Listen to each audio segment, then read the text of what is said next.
Okay, dear students, my previous video I had discussed regarding Gauss-Seidel derivation, and in that PQ bus derivation we gone through and its algorithm. So let us re-explain this algorithm along with PQ, PB and all in this lecture. So in this Gauss-Seidel method, first bus will be slack bus. This is one of the iterative technique algorithm method. So this is a popular iterative algorithm for solving non-linear algebraic equation. So here PQ bus, and here for only first we are calculating for PQ bus only. So previous first bus will be slack bus, for them no need to calculate. So second bus will be PQ bus, second bus onwards, or it may be PV also, it may be second bus, but depend upon that you have to calculate. Think that second bus is PQ bus. Okay. So for PQ bus we have derived this equation. We got this equation Vk is equals to 1 by y of kk, pk minus j of qk, vk raised to r star minus summation of this equation we got. And if you apply for second bus, third bus, you can calculate, and general equation will be this one, vk raised to r plus 1. I am taking this equation for problems and all. Vk raised to r plus 1 is equals to 1 by y of kk, pk minus j of qk, vk raised to r star minus y of k1 v1, so on. If it is first iteration, r is equals to 0, vk raised to 1 you will be getting. Okay, so that's why r is equals to 0, first iteration, like that. And if it is for PQ bus, what you have to do, P and Q is known, V and delta is unknown. So voltage you have to find that for PQ bus. So that's why we are finding voltage here for PQ bus, right? So that only algorithm we are going for. For any algorithm, any steps, first step is what? First step is always slack bus. No need to calculate, because voltage only they will specify in problem itself for slack bus. And you have to take 1 angle 0. Otherwise, what they will specify in problem like 1.04 angle 0 depends. Okay. So now what steps you have to follow for algorithm for PQ bus? First step is prepare the data for the given system. For any problem, whatever data they have given, collect it and write down. And after getting all those data, first you have to redraw the diagram, or if it is in table form, draw the network. Through network, you have to form admittance matrix Y bus by using inspection method. While doing singular transformation in one problem, I explained inspection method also, how to do that. Simple method, you get it Y bus. Once you get Y bus, those values you have to use in calculating different voltages V1, V2, V3. Sorry, not V1. V1 is slack bus, no need to calculate. V2, V3 and all. So that is second step. Third step will be initial values you have to take for all the buses except first bus, remove it, remaining all. 2, 3, 4, 5. For example, 5 bus system. First bus will be, as it is slack bus, V1 raised to 0 will be 1 angle 0 only. V1 raised to 1 also 1 angle 0. Keep it apart. V2 raised to 0, V3 raised to 0, all initial values will be 1 angle 0. And you have to calculate V2 raised to 1, V3 raised to 1 for first iteration. And for main exam also, they will be asking only for one iteration only. Because for second, third iteration, it will take more time. And the same thing you can do by using software package also. In lab, it is there. Okay, so there you can go for multiple buses iteration also. 10, 12, 20 like that. Okay.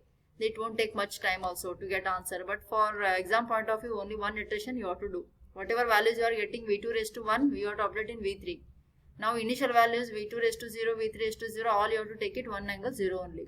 Okay. Fourth stage. In this fourth stage, in terms of initial assumed value, so what you have to do? So first you have to calculate V1 raised to 1 will be as it is slack bus. So you have to go for V2, because R is equals to 0, first iteration. So therefore, K is equals to second bus you have to start, because first is slack bus, don't take. So therefore, V2 raised to 1 will be 1 of Y by 2 to Vp2 minus J of Q2, V2 raised to 0 star, Y of 2 1 V1. Y of 2 2 don't write, because already here Y of 2 2 V2 is there. Okay. Therefore, Y of 2 3 V3, so on. You can do. Once you have calculated V2, it means what? In PQ bus, P and Q is known, V and delta you have to calculate. So V. Okay. Like that, similarly, you have to go for second bus, third bus and all. For third bus, if you are going, that V2, whatever you got, that you update in V3 bus. V3. Okay. This is third stage. Once you got voltage, so change in the voltage del Vk raised to R plus 1. For example, del V2 raised to 1 you have to calculate. So Vk raised to R plus 1, nothing but V2 raised to 1 minus V2 raised to 0, because R is equals to 0 here. So that you update these values. And one thing what you have to remember, in problems, acceleration value if they give, so this formula you have to use. If they won't give acceleration value, only V2, V3 raised to 1 you can calculate. If acceleration value is specified in problem, so once you calculate this voltage, along with voltage, this formula you have to use. Next step, fourth step. And once you calculate this value, and here tolerance limit will be there always, It should be less than summation, that is 0.012 0.0001. Okay, and acceleration factor plays a very important role here. So that only I wanted to explain here. I told if acceleration factor is given in problems, what you have to do in Gauss-Seidel, sometimes they may ask what is acceleration factor. So in this method, number of iterations, as number of iteration goes on increases, what happens, the size of the system also it will be large. Okay, and now so many number of iterations will be there, and so that's why the system won't converge here.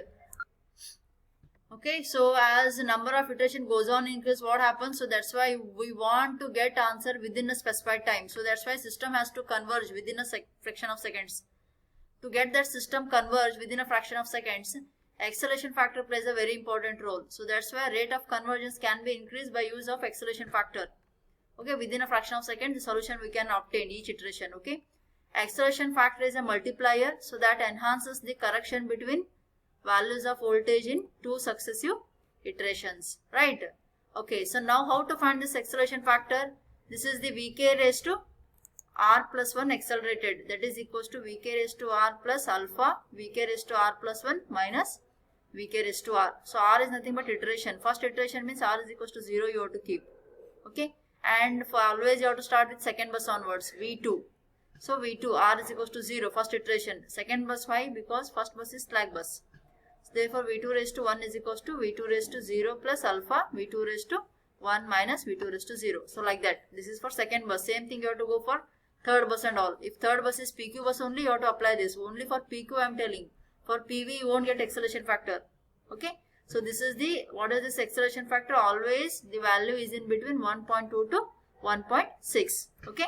So this is about algorithm for what? PQ bus. Okay. Algorithm for PQ bus. What and all we are doing here in algorithm for PQ bus? First we are calculating whatever given data we will collect. Y bus will form by inspection method. Initial data will assume one angle 0 and we will calculate voltages if they specify acceleration factor. So you have to use this equation because you have to update del Vk raised to r plus 1 along with del Vk raised to r plus 1. You have to use this acceleration factor. Okay, you will get update value of V2. That you have to update for next bus if next bus is PQ bus, right? Okay, this is all about algorithm for PQ. Okay, so now I'll go for PV bus. Okay, see, just have a look this. If system with PV bus will be there, what is this algorithm? As we know that PV bus is that P and V is known, Q and delta is unknown. So PV is known, so Q you have to form. So this is the general equation, you have to remember this. There is no derivation for this. Qk raised to r plus 1 is imaginary, Vk raised to r star, summation of I is equals to 1, k minus 1, y of ki, vi, r plus 1 plus Vk raised to r star minus summation of I is equals to k, y of ki, vi raised to r. So this is the main equation of Qk raised to r plus 1 because PV bus P and V is known, Q and delta you have to find. This is the Q formula you have to remember. Okay. And angle will be angle of this, angle of Vk raised to r plus 1 user. What is that Vk raised to r plus 1? Angle, because voltage its angle you will be getting. Once you calculate voltage its angle also you will get. So that angle nothing but voltage angle nothing but this angle, magnitude of angle.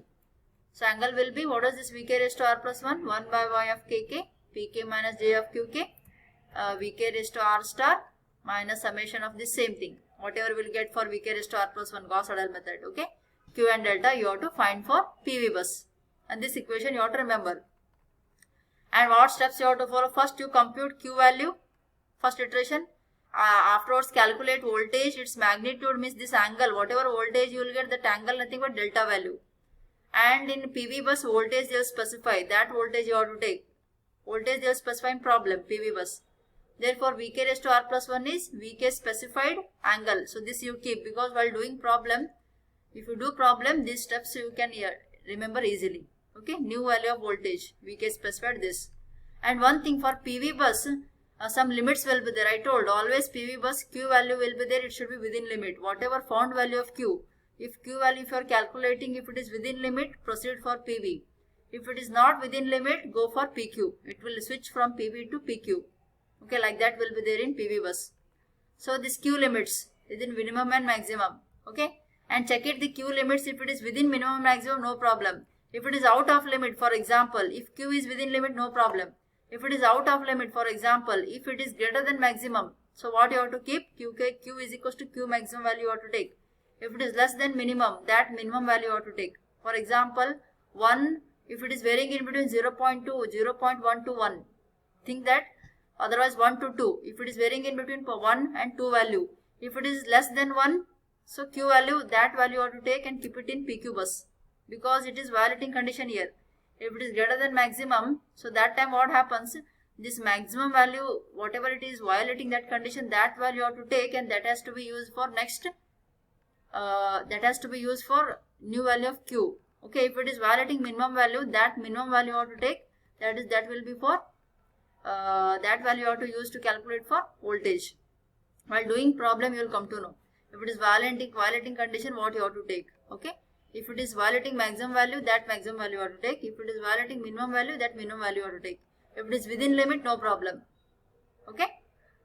So this is the PV bus algorithm. Okay.